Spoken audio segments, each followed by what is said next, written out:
시장의 사이클 소리를 들어라. 그 사이클을 잘 판단하고 자기의 포트폴리오를 좀 변경을 해놔야 되는, 또 높은 투자는 또 병행하는 게 좋다.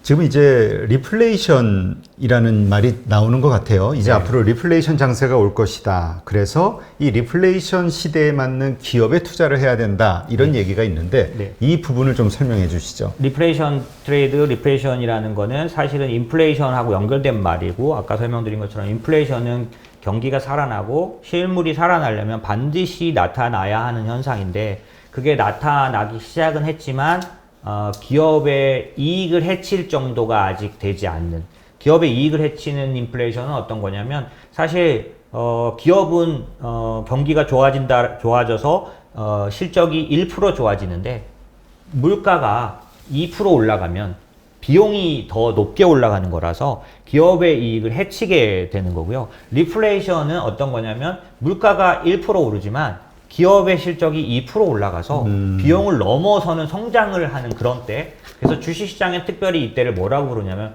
골디락스 장세라고 합니다. 네, 골디락스라는 말을 많이 쓰더라고요. 그렇죠. 요즘. 네, 그 동화에서 나오는 것처럼 차지도 뜨겁지도 않은 스프 온도인 것처럼 주식시장에서는 골디락스가 그런 의미고, 이 리플레이션을 특별히 그렇게 말하기 때문에 실제로 이 인플레이션이 나타나지만은 성장은 하는데 아직 위협적인 상태로 가지 않으려면 항상 뭐가 담보가 돼야 되냐면, 인플레이션은 두 가지가 있는데 코스트 푸시 인플레이션이라는 게 있고 디맨드 풀 인플레이션이라는 게 있어서, 코스트 푸시는 뭐냐면 비용에 관련된, 원가에 관련된 인플레이션이고, 이게 수요보다 더 높아져 버리면 인플레이션이 나쁜 인플레이션이 되면서 리플레이션이 깨지게 되거든요.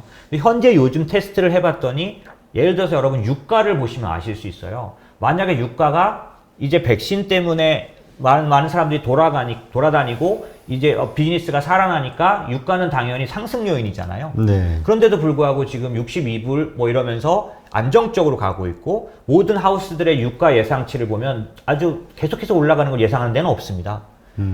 그런 것들을 보면, 그리고 지금 원자재들 값들이 상당히 부담스럽게 올라와 있음에도 불구하고 코스트 푸시 인플레이션이 그렇게 위협적으로 나타나고 있지는 않은 편이에요. 그래서 사실 이게 인플레이션의 공격에 대해서 좀 안심할 수 있는 부분이 이렇고, 수요 견인 인플레이션이라고 말하는 쪽은 아까 저희가 많이 말씀드린 것처럼 실제로 연준이나 모든 그 정부가 걱정하지 않아도 될 만큼 수요는 빠르게, 그래서 어제 그저께 발표된 미국의 오늘 아침에 발표된 것까지 보면은 그 제조업 지수라든지 그 다음에 소매 판매 뭐 모든 이 수요를 말해주는 이 지표들은 뭐 역사상 처음 막 이럴 정도로 너무 좋기 때문에 이 수요 견인 인플레이션 면에서는 부족할 게 없다. 그렇다면 인플레이션은 좋은 인플레이션 상태다라는 거고요. 좋은 인플레이션 상태를 저희가 리플레이션이라고 말하는 거죠. 그러니까 쉽게 얘기하면은 그 좋은 인플레이션, 지금 올라오는 인플레이션 수치보다 기업의 성장 속도가 더 빠르다. 예. 예, 그러면 이러한 시대에는 그 뉴 이코노미를 실현하는 기업에 투자해야 된다, 이런 말씀을 하셨는데, 네네. 이거는 어떤 의미죠? 그러니까 사실은 주식시장에 투자를 하는 어떤 사람의 입장에서 봤을 때 꼭 판단해야 되는 부분들이 뭐냐면 첫 번째는 지금이 투자할 때인가 라는 건데, 그럴 때 이제 아까 첫 번에 말씀드린 것처럼 과거의 지표로 계산해 보면 너무 올랐다 라거나, 아니면 코로나 때문에 경제가 안 좋으니 투자할 때가 아니다, 이 둘 다 틀리다는 거죠. 그래서 과거의 잣대를 버리자라고 말한 것처럼 뉴 이코노미 같은 경우에도 말씀드린 대로 지금 이 경제를 이끌어가고 있는 실제 주도적인 어떤 업종이나 그 다음에 기업들의 색깔이 바뀌었다라는 거고, 그걸 저희는 뭐라고 부르냐면 기하급수 기업이라고 부르는데, 과거에는 시총 1조가 되는데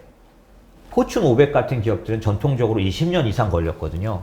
지금은 시총 1조가 가는데 6개월이 채 걸리지 않는 기업들이 3, 4개가 나오고 있는 상황이에요. 그럼 이게 왜 가능한가 봤더니, 기본적으로 기술이 융합하는 속도가 너무나 빨라서, 예를 들면 에어비앤비 같은 기업, 우버 같은 기업들은, 에어비앤비는 숙박업체인데 자기들이 소유한 호텔 방이 하나도 없는, 그리고 우버는 자동차 회사라고 불리지만 자기네들 소유로 돼 있는 자동차를 갖고 있지 않은 자동차 회사가 아닌 네. 전부 다 이게 플랫폼에 의해서 수익이 나지 않습니까?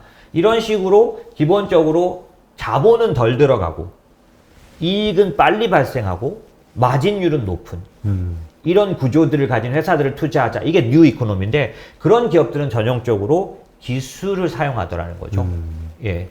근데 지금 말씀하신 우버하고 지금 에어비앤비 네네네. 이게 정말 화제의 기업들이잖아요. 그렇죠. 하나는 돈을 정말 못 벌고 까먹는 걸로 유명하고요. 네, 최근에 그랬죠. 네. 네, 그러면서도 또 시가총액은 뭐 높았죠. 몇십조, 네네, 지금 한 맞습니다. 800억 불 이상 되는 네네. 것 같은데요. 이렇게 높은 그럼 이런 기업이 그러면 지금 뉴 이코노미로 괜찮다. 네네네. 지금 그러니까 시점이라는 게 중요하잖아요. 네네. 지금 어떤 그 밸류에이션, 네. 뭐 700억 불이니 800억 불이니 이렇게 시장에서 인정받는 지금의 상황에서도 좋은 것이냐, 아니면 네. 초창기에 좋았던 것이냐. 아, 네네네.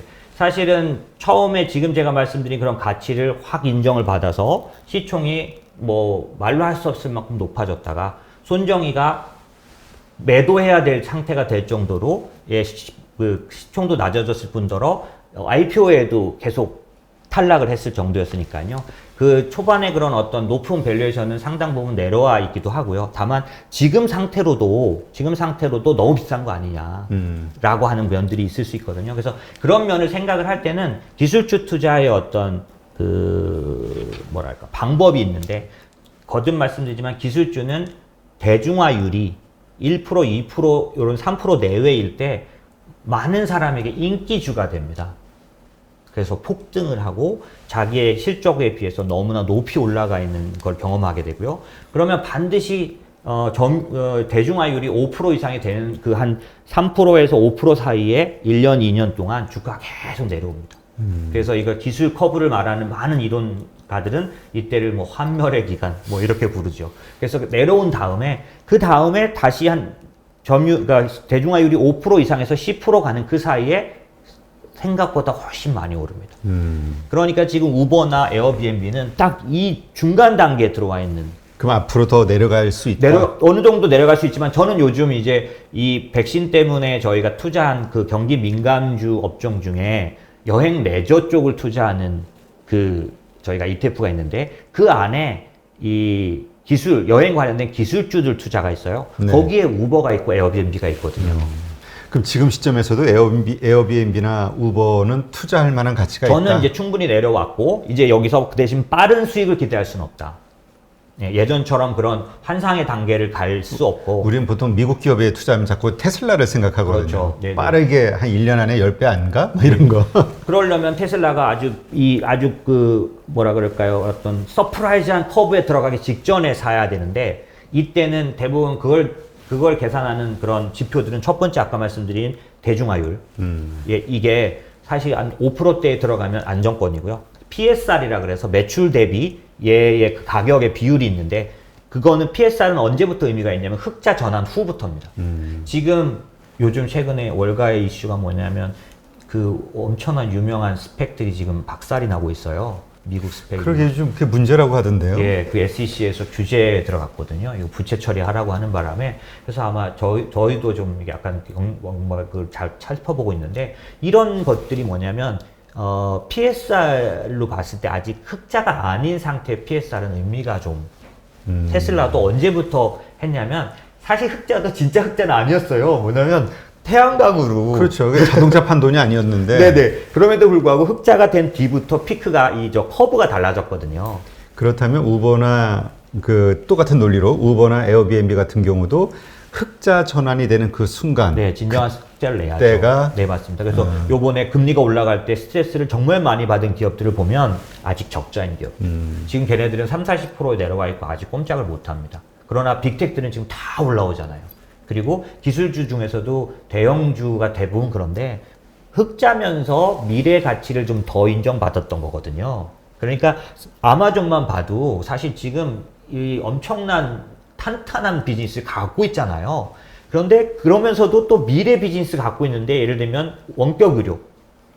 내년이면 올해 안에도 할 수 있는 그 준비를 지금 직원들한테 시험 테스트하고 있거든요. 근데 얘는 아직 실적은 하나도 안 나와요. 텔라독. 예, 텔라독 그런 분야에. 근데 아마 아마존은 그 원격 의료에 텔라독을 능가하는 거대 기업이 될 수 있는데, 그 원격 의료 쪽에서는 다 긴장이죠. 근데 얘네 이 원격 의료 실적은 지금 아마존에 하나도 안 들어오고 있거든요. 직원들에게 서비스하고 있으니까. 그렇죠. 하지만 얘는 올해 말이나 내년 정도는 어마어마한, 왜냐면 미국의 의료 비용 아시잖아요. 엄청나게 높기 때문에.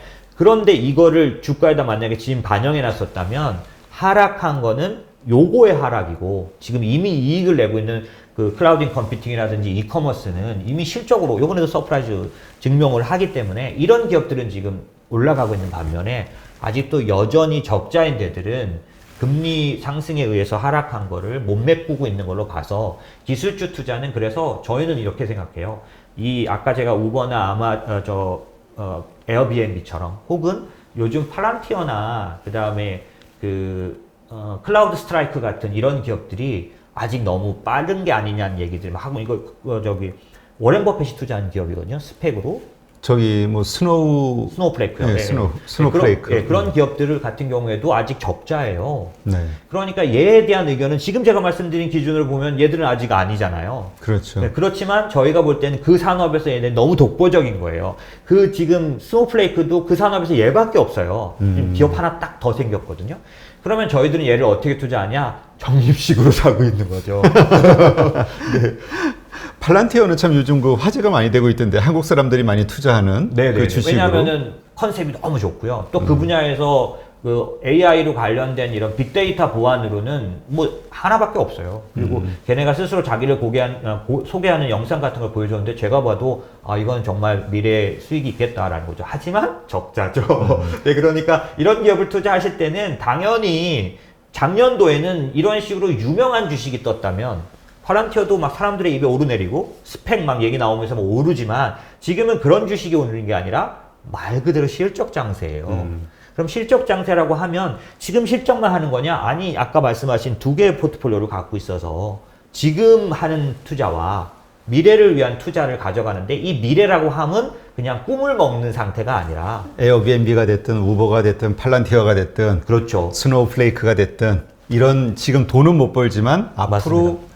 크게 성장할 만한 산업에서 기업들. 독보적인 기업들을, 그것도 처음에 1~2% 그런 어떤 환상 국면을 사지 말고, 어느 정도 지금 이제 팔란티어도 막 공격을, 지금 스펙 기업들이 공매도 아주 그냥 대상이에요. 지금 엄청나게 떨어지고 할 텐데, 그런 것들 이후에 아직 이익을 못 내더라도 지속적으로 사주는 거는 굉장히 좋은 투자다. 그러면 뭐 에어비앤비나 우버 같은 이런, 우리 이제 많이 알려졌지만 네. 아직은 돈을 못 버니까 이런 기업들은 그냥 관심만 갖고 있다가 이 좀 시간이 지나서 해야 되나요? 아니면 지금서부터라도 들어가야 되나요? 사실은 저 두 개의 사이클을 제가 굳이 이 책에다 언급한 이유도, 한 사이클을 간 다음에 기술의 기업들이 충분히 좋아지면 사겠다고 하면 놓치는 거죠. 그 가격이 확 언제 오르지? 네, 맞습니다. 그러니까 기술주 투자하기가 왜 어렵냐면은 지금 보면 이렇게 불안한 요소가 많거든요. 네네네. 그래서 좀 지켜보자 하면 어느 날 갑자기 팍 올라가요. 그럼 이제 못 사는 거죠. 맞습니다. 그래서 기술주 투자하실 땐 ETF라는 게 굉장히 좋은데요. 시장의 그런 침투율이 5%에서 10%, 한 15% 가는 사이에는 메이저 기업이 아직 형성이 안 된 겁니다.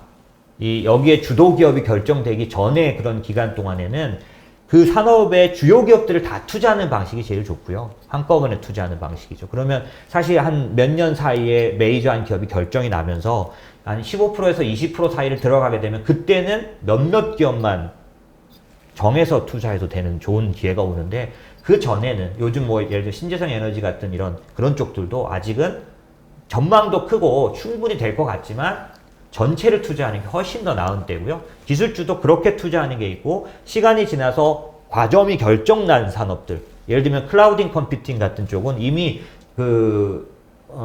침투율이라는 게 이미 30%, 40%대 가 있어요. 그러니까 이미 결정이 난 거잖아요. 있는 거죠. 네. 그러면 그 메인 기업 4개나 3개만 투자해도, 아니면 그 중에 하나를 투자해도, 예를 들면 다크호스는 지금 마이크로소프트인데 사실 원래 제왕은 아마존이었고, 그렇죠. 전체가 50%를 먹었던데, 여기서 새로운 어떤 뭐라 그럴까, 하이브리드 클라우딩이라는 걸 찾아내서 지금 떠오르는 별은 마이크로소프트거든요. 그러면 아마존을 택했던 사람도 지금 후회할 정도는 아니지만 마이크로소프트를 선택했던 사람은 정말 좋은 선택이었다 이렇게 되고 있는데, 그래도 못하도 아마존을 할 수 있는 그런 범주가 결정 날 때 투자를 했을 때는 그래도 개별 주식이 괜찮은데, 그 전의 단계에서 어느 기업을 택했는데 얘가 아니게 돼 버렸을 때는 너무 손실이 큰 거죠. 예. 그러면 그 지금 책에서도 이제 투자해야 되는 주요 분야로 이제 5개 분야를 설명해 네. 주시고 있거든요. 네네네. 근데 지금 이왕 클라우드 분야가 나왔으니까 네네네. 클라우딩 이 컴퓨터와 관련해서 좀 계속 질문을 드릴게요. 네네. 근데 이 클라우딩 컴퓨터에서 왜 엣지 컴퓨팅이라는 네. 게 있지 않습니까? 네, 맞습니다. 이게 또 상당히 그 뭐라 그럴까요? 다크호스라고 뭐 이런 얘기를 하던데. 네, 맞습니다. 간단하게 저희 투자자의 개념으로서 보면, 예를 들어서 클라우딩 컴퓨팅 사업이란 게 뭐냐면, 대규모 그냥 떠올리실 때 대규모 서버를 갖고 있어서 넷플릭스 같은 회사 컨텐츠를 공급하는데, 이게 주문형 비디오 방식이고 바로 이제 클릭해서 바로 영화를 보거나 이래야 되니까, 그렇게 생각했을 때 서버가 미국에 있는데 미국에 있는 사람들은 좀 빨리 오겠지만, 그렇죠. 서버가 미국에 있는데 한국에 있는 넷플릭스 사용자들은 이게 트래픽 때문에 또 끊겨버리고 이러면 문제가 되지 않습니까? 그렇죠. 그러니 한국에 가도 서버를 갖다 놔야 되는데, 그러면 서버를 갖다 놓는 시설을 저희가 뭐라고 하냐면 데이터 센터라고 하는데, 넷플릭스는 여러 나라마다 데이터 센터를 여기 빌딩을 빌려서 데이터 센터 시설을 하고 막 이렇게 하려고 하면 각각 갖고 있는 거에 들어가는 돈이 엄청난데, 클라우딩 컴퓨팅은 뭐냐면, 예를 들어서 넷플릭스는 아마존을 사용하거든요. 그래서 아마존의 그 웹 서비스, 아마존 웹 서비스, AWS라는 서비스를 쓰는데, 얘네는 어떻게 되냐면 이 국가마다 리전이라는 게 있어서, 지금 아마 상암에 있을 겁니다. 상암에 그 데이터 센터 엄청난 거를 만들어 놓고, 여기에 있는 걸 갖고 한국에 넷플릭스 서비스를 한국에 있는 이 클라우딩 컴퓨팅 데이터 센터를 통해서 하려면 결국 멀리 있는 서버로부터 일단 받아서 여기서 바로 다이렉트로 주는 서비스가 좋다라는 거죠. 그러면 이렇게 가까이서 주는 서비스, 이게 엣지 컴퓨팅입니다. 그게 어디까지 가냐면, 전기차가 돌아다니는데 테슬라의 자동차가 자율주행이 실행됐을 때, 만약에 자율주행이 실행되면 이건 인공지능이 컨트롤하는 거지 않습니까? 네. 그럼 인공지능이 돌아가는 그 서비스를 하는 서버는 만약에 미국에 어디 있다면, 한국에서 돌아다니는 자율주행차는 어떤 사고가 나려고 할 때, 환경이 될 때 이 서버에다가 신호를 보내서 인공지능의 답을 얻어서 다시 받아가지고 반응을 하게 되지 않습니까? 네. 자율주행을 하려면. 근데 그렇게 하면 늦는다는 거죠. 그렇기 때문에 지금은 어떤 단위까지 와야 된다고 테슬라는 생각하냐면, 이 자동차 안에 컴퓨터가 그 자리에서 바로 연산해서 이쪽에 있는 AI와 똑같은 기능을 가질 정도로 자동차 내의 그 뭐라 그럴까, 서비스를 하는 이 컴퓨터가 그만큼 프로세스가 좋아야 한다. 이렇게 보는 건데, 이것도 사실 엣지 컴퓨팅을 이용해서 바로 그 자리에서 반응할 수 있도록 하는 거다 보니까, 대부분의 지금 엣지 컴퓨팅을 사용하는 분야는 아까 전기차에서부터, 아까 클라우딩 컴퓨팅에서부터 모든 서비스에서 바로 가까이에서 반응하는 컴퓨터. 그러려면 당연히 신호라고만 생각하면 5G가 발달해야 되고요. 단순히 신호가 아니라 연산이 일어나야 된다면 컴퓨터 성능이 좋아져야 되거든요. 이 두 개가 같이 지금 발달하고 있고, 이런 면에서 봤을 때 넷플릭스냐 뭐냐 이런 얘기, 엔비디아냐 뭐 이런 얘기가 엣지 컴퓨팅은 그래서 나오는 거라고 보시면 돼요. 네. 그러니까 우리가 그냥 클라우드 컴퓨팅 하면은 그냥 좀 이렇게 단순하게 그런 말씀하시는 게 좀 대형 업체들, 마이크로소프트나 아니면 아마존이나 이런 클라우드 서비스, 우리가 뭔가 저장 창고로 활용한다, 요 정도만 생각을 했는데, 요 뒷단으로 가가지고 이와 이 운용하는 것과 관련된 아주 기술이 필요한 그런 우리 소위 엣지 있는 그 회사들, 이런 것들도 꽤 많다. 여기에 좀 집중을 해야 된다. 이 선에 있는. 맞습니다. 이런 얘기도 있던데요. 네, 클라우딩 컴퓨팅은 그래서 3가지, 크게는 4가지, 한 3가지를 나누는데, IaaS라고 부르는 인프라 애저 서비스를 하는 회사. 이게 말씀하신 아마존, 구글, IBM, 마이크로소프트입니다. 그래서 각각 아주 커다란 덩어리의 센터를 갖고 있고, 국가별로 리전을 운영하고, 이렇게 하는 거를 인프라 애저 서비스, IaaS 클라우딩 컴퓨팅에서 이아스 회사. 그런가 하면은 파스라 그래서 플랫폼 애즈 어 서비스. 이거는 뭐냐면 실제로 그 산업이 클라우딩 컴퓨팅을 빌렸으되 단순하게 컴퓨터 기능, 그러니까 서버 기능만 쓰는 게 아니고요. 소프트웨어적인 서비스를 쓰는데 두 가지가 있는 거죠. 플랫폼으로서 하면 파스. 지금 사실 가장 핫한 건 사스라 그래서 소프트 애즈 어 서비스라고 하는데 이 대표적인 회사가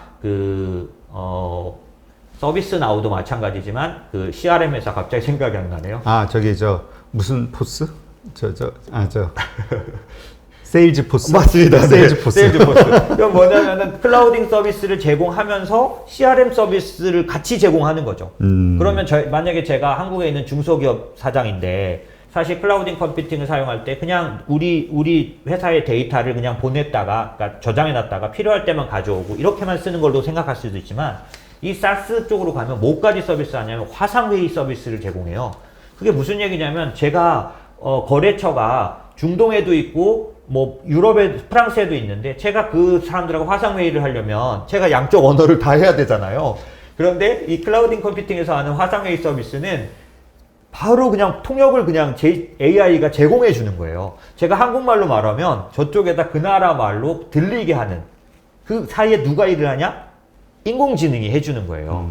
그런가 하면은 저희가 만약에 지금 저희는 자문사인데 자문사니까 고객들 관련된 투자나 어떤 투자 성향 데이터를 갖고 있다면 이거를 어떤 인공지능 업체에다가 의뢰해서 우리한테 맞는 어떤 솔루션을 좀 주세요라고 하면 그게 뭐 몇 억짜리 프로젝트라면 클라우딩 컴퓨팅은 요즘 어떤 걸 제공하냐면 빅데이터를 저희가 넣기만 하면 인공지능 서비스를 대여해줘요. 그래서 우리한테 맞는 그런 인공지능 프로세스를 작성해 주는 거죠.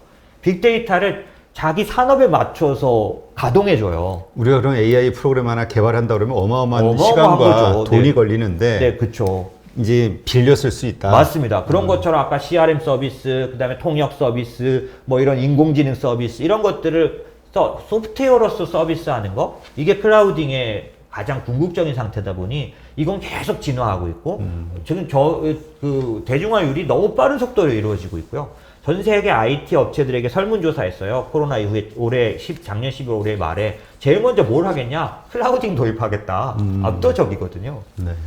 하여튼 지금 세상이 너무나 이렇게 빠르게 그리고 언택트라는 방향으로 좀 흘러가고 있기 때문에 뭐 5가지 모두 다 중요하지만 특히 클라우드 컴퓨팅 이 분야에 대해서 좀 살펴봤고 하여튼 여기에서 앞으로도 산업도 엄청 성장하겠지만 여기에서 그 다크호스처럼 제2의 테슬라처럼 튀어나올 회사들도 네. 이곳에서 많이 나올 수 있다 이렇게 이해하면 되겠죠. 맞습니다. 그래서 그런 부분들을 저희 투자의 2개의 바퀴로 본다면 장기 투자. 네, 경기순환 사이클을 따라서 아직 이제 실적 장세가 시작도 안 했는데 실적 장세는 투자할 만하다라는 설명을 좀 드렸고요.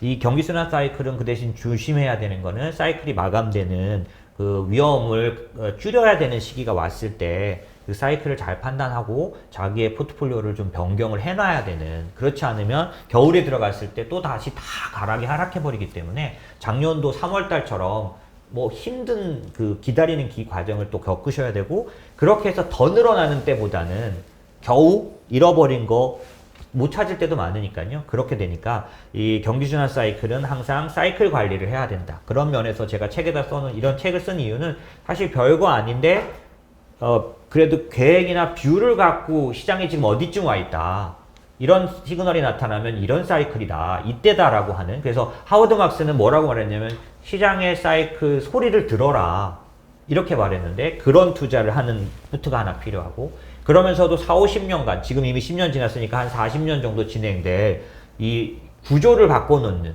아까 말씀드린 과거에 상상도 할 수 없는, 예를 들면 좌초자산도 제가 그래서 말씀드렸잖아요. 작년도에 폭스바겐이 차를 더 많이 팔았다는 죄로 탄소세를 그렇게 많이 냈지 않습니까? 근데 올해 더 강화됐어요. 이제 3%가 아니라 10%로 돼버렸다는 거죠.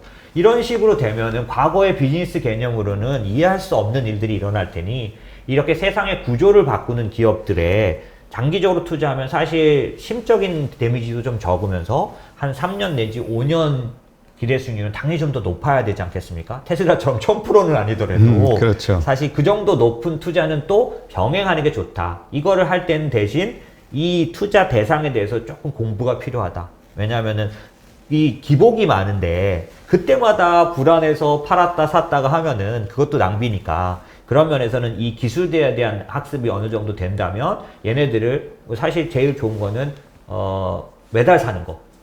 적립식으로. 네, 3년 정도 사는 거. 이렇게만 한다면 양쪽이 각각의 의미에서 그 값을 하기 때문에 상당히 좋은 결과 있지 않겠냐라고 생각이 드는 거죠. 네, 알겠습니다. 오늘 아주 좋은 인사이트를 많이 얻은 것 같고요.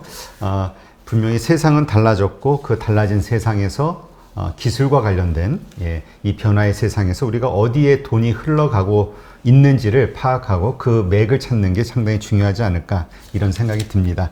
네, 이제까지 인모스트 투자자문의 장재창 대표님과 함께했습니다. 책 이름이 어떻게 되죠? 투자의 지도. 네. 또 한번 우리 또 고정 패널이시니까 한번 홍보해드리고 네, 베스트셀러 되시기를 응원하겠습니다. 감사합니다. 네, 감사합니다. 네, 감사합니다.